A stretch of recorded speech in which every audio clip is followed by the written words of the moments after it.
হুগলি জেলা জুড়ে বাস ধর্মঘট, প্রতিবাদে হুগলিতে বাস ধর্মঘট। টোটো আর অটো দৌরাত্মের অভিযোগ উঠে আসছে। বেসরকারি বাস বন্ধের সমস্যায় পড়েছেন যাত্রীরা। আমরা সরাসরি যাব, আমাদের প্রতিনিধি সুজিত গড় রয়েছে আমাদের সঙ্গে। সুজিত, সপ্তাহের প্রথম দিন বাস ধর্মঘটে সত্যি তো যাত্রীরা রীতিমতো নাভিশ্বাস, তাদের সমস্যা বাড়ছে, কিন্তু কি কারণে বাস ধর্মঘটের সিদ্ধান্ত নিয়েছেন বাস মালিকরা, কি তাদের অভিযোগ? সুজিত,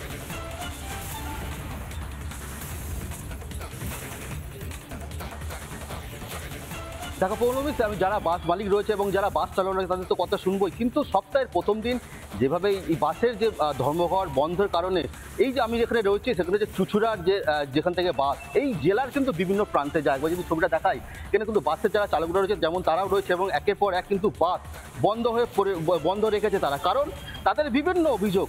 সেই অভিযোগ কি কারণে তারা অভিযোগ, কেন তারা এই বাস বন্ধ রেখে প্রতিবাদ জানাচ্ছে, কথা বলবো। আজ আপনাদের তো বাস বন্ধ রয়েছে, কি জন্য আপনারা বাস বন্ধ রেখেছেন?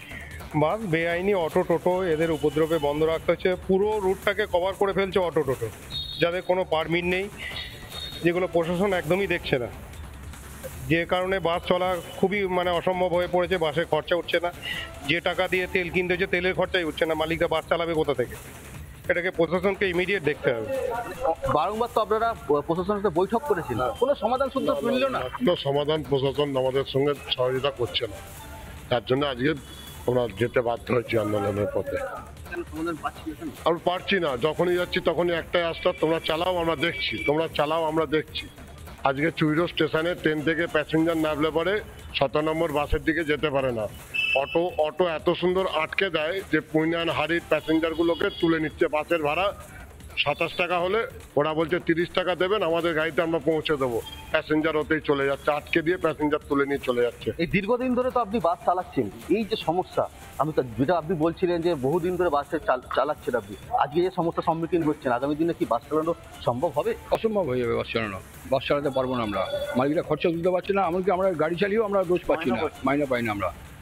কারণ আমি শোনাচ্ছিলাম যে বাস মালিকরা তারা একের পর এক অভিযোগ করছেন, তবে নিত্যযাত্রীরা তারা কি বলছেন, কিভাবে তারা সমস্যায় পড়ছেন, একই সঙ্গে পরিবহন মন্ত্রী স্নেহাশিস চক্রবর্তী তার কি প্রতিক্রিয়া, শোনো।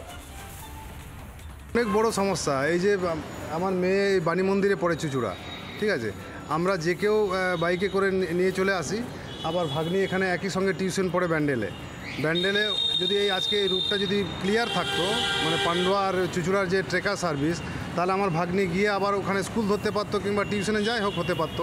এটা অনেক বড় সমস্যা। তো এখন আমার তো অফিস এমনিই আজকে কামাই হয়ে গেল, যেভাবেই হোক অন্তত ভাগ্নিকে বাড়ি পৌঁছে দেওয়ার ব্যবস্থা করতে হবে। অনেক বড় সমস্যা। না, কোনো নোটিশ নেই। যে অভিযোগগুলো করেছে অবশ্যই তার কিছুটা সত্যতা আছে। এই কারণে যে সেন্ট্রাল মোটর ভেহিকেল অ্যাক্ট অনুযায়ী ই রিক্সা যেগুলো আছে, ই রিক্সার কোনো পারমিট নিতে হয় না।